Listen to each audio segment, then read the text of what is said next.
Welcome back, everybody, to Mackenzie Woodworking. This is episode 8 of our travel trailer renovation project. So we're going to take you through the painting details that we did on it and scheme. And there's the before. This is what we started with, and that was a 1992 18-footer. So there it is before we started the outside process. We've took off all the little bits and pieces and filled the holes with spot putty and stuff, and caulked all the corners. So there's some pictures of the after, but I'll walk you through the process. And the color is a teal, a 1957 Bel Air. So we'll start the process. What we had to do first is around all the corners they have some putty, and the putty has to be removed from the corners, and then I sealed all the corners off with a marine caulking once I got it all out and sprayed back. And after that was done, we got ready to prep the trailer.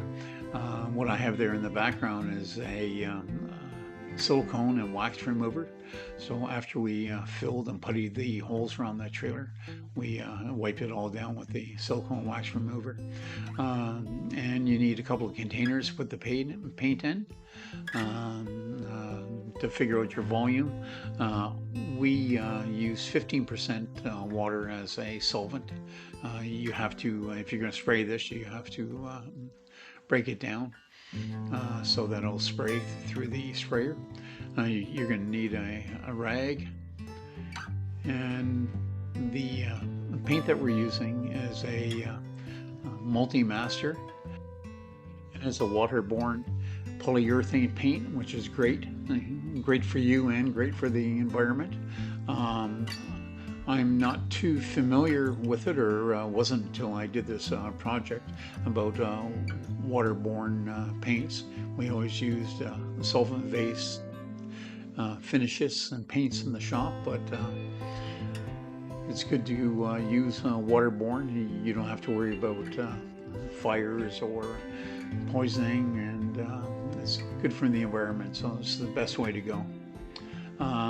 What we're showing you here is that we use high volume, low pressure guns that are gravity fed.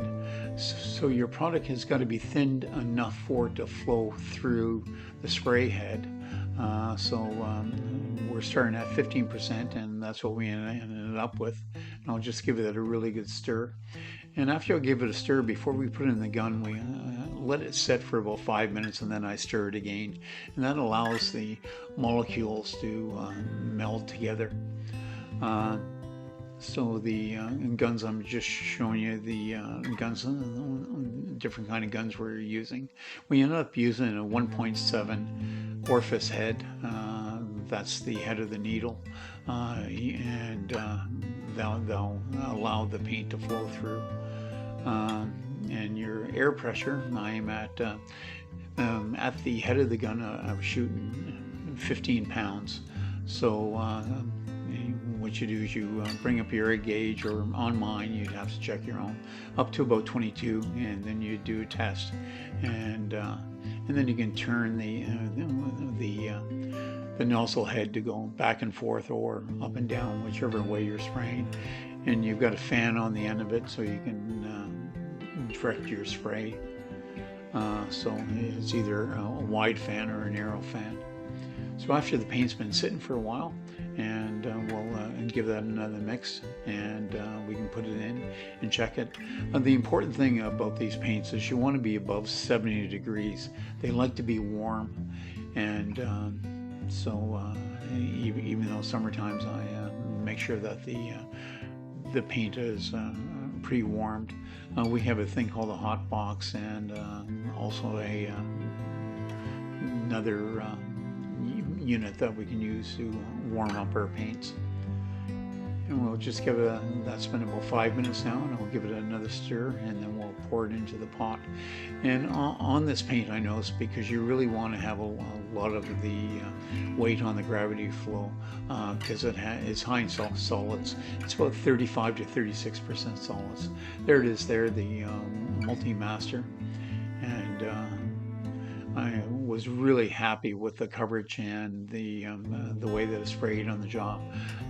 We sprayed the entire trailer, no sags, no dripping. It can be recoated in 2 hours, which is great. Easy cleanup. The only thing is it doesn't have a long pot life, so what you want to do is clean your gun up completely between sprays. And there's Cloverdale paint that supply the paint.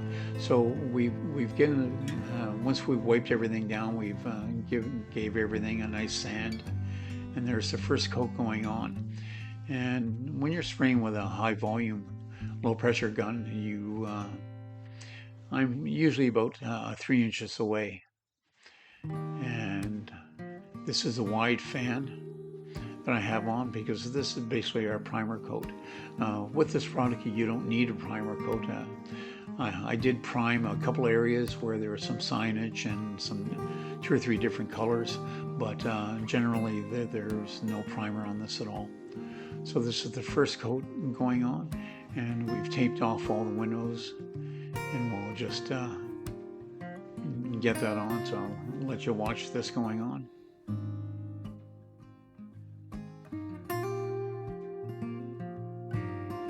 And please subscribe if you like this channel and you want to see the other videos we've done. We appreciate it. If you want to support us at all, think about buying us a coffee. Thank you. There we are, just doing the corners back and forth. And you can see how nicely this product sprays. And this is our first coat, and we've taped off all the windows.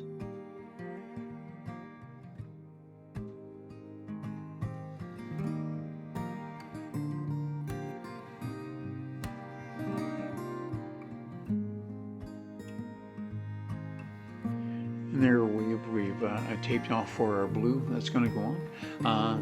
One thing, if you're doing a trailer or a product for yourself, it pays to buy a good tape.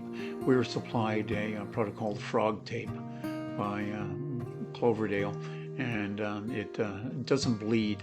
And with this water-based paint, it'll bleed through normal painter's tape whenever you water it down to spray on.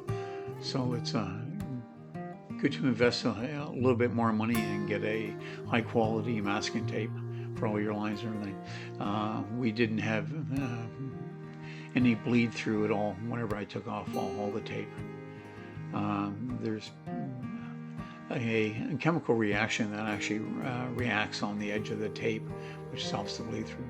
So there's our tape off, and you can see that we had so this is the second coat that's going on, the bottom. And then once we had the second coat on, then we were determine our lines on the top.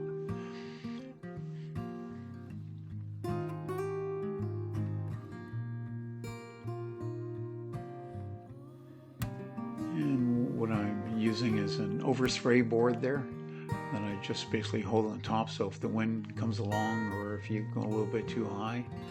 And what I've done is narrowed the fan. If you notice, I have a very narrow spray, so I have a small fan on the gun on right now, so whenever I do the details like this. And that's what's nice about using a spray gun. You can actually narrow your fan or broaden it depending on the product that you're spraying and where it is. So here's some pictures of the completed trailer. So we'll just let you sit back and look at that, and we'll show you all the corners. And so this project only needed 2 coats of paint, and that's the Multi-Master, and it came out fantastic. I'm really happy with it. This little trailer will probably cause quite a stir at the campground this summer. It looks like an old vintage one, and like I said, it's a 1992 model that we remodeled. So please go back to the beginning and follow through, and it's turned out quite well. And the paint on the outside really came out well, so we're happy with it. Well, thanks a lot for watching, and please subscribe to the channel. That helps us. And if you have any ideas for any projects, please let us know. Thanks again.